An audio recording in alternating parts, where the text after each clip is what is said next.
La agenda setting postula que los medios de comunicación de masas tienen una gran influencia sobre el público al determinar qué historias poseen interés informativo y cuánto espacio e importancia se les da. Public Opinion es considerado el trabajo pionero en las referidas al papel de prensa en la fijación de la agenda. Walter Lippmann fue el autor de ese trabajo y es considerado como el padre de la agenda setting. El estudio que dio inicio a la teoría de la agenda setting fue realizado por N.C. Combs y Shaw durante la campaña electoral de 1968, donde compitieron Richard Nixon y Hoover Humphrey. En dicho experimento, estos investigadores corroboran que la cobertura mediática de la campaña había ganado efectos cognitivos en la opinión pública. En primer lugar, N.C. Combs y Shaw realizaron 100 entrevistas a votantes indecisos,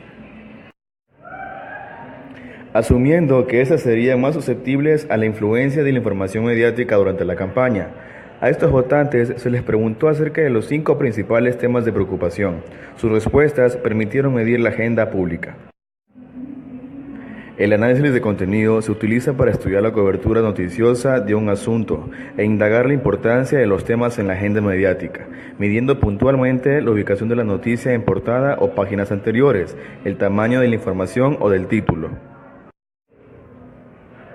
su aparición en páginas pares o impares, entre otros.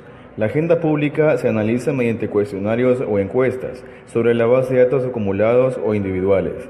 La información de la opinión pública puede surgir de encuestas elaboradas o de las encuestas que realiza Gallup desde la década del 30,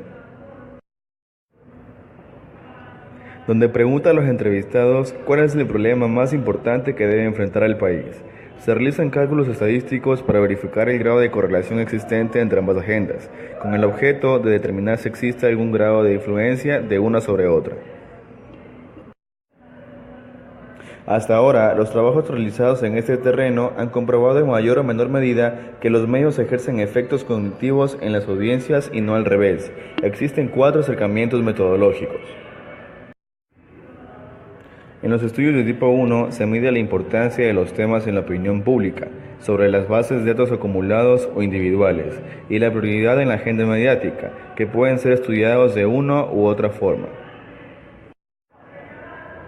Allí se procura corroborar la influencia de las noticias en la jerarquía que el público le otorga a ciertos asuntos.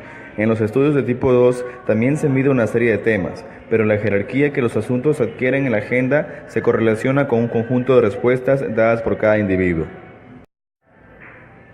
Los estudios de tipo 3 apuntan a un tema y comparan a lo largo del tiempo el surgimiento y desaparición de 2 variables, la cobertura mediática de un tema y el grado de preocupación pública, que surge de las respuestas al PMI,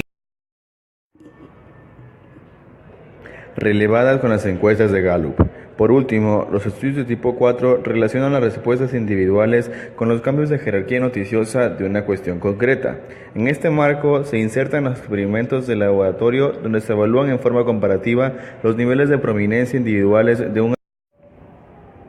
La agenda de atributos. En sus comienzos, los estudios de la agenda setting se concentraron en el análisis de la transferencia en la importancia de los temas o problemas desde los medios hacia el público. La conclusión a la que se llegó con los primeros experimentos es que los medios ejercen una poderosa influencia a nivel cognitivo, pero no de las actitudes de la agenda. El avance en esos estudios significó un pasaje hacia la pregunta sobre cómo los medios influyen, no solo en temas irrelevantes, sino en la mayoría como se piensa acerca de ellos.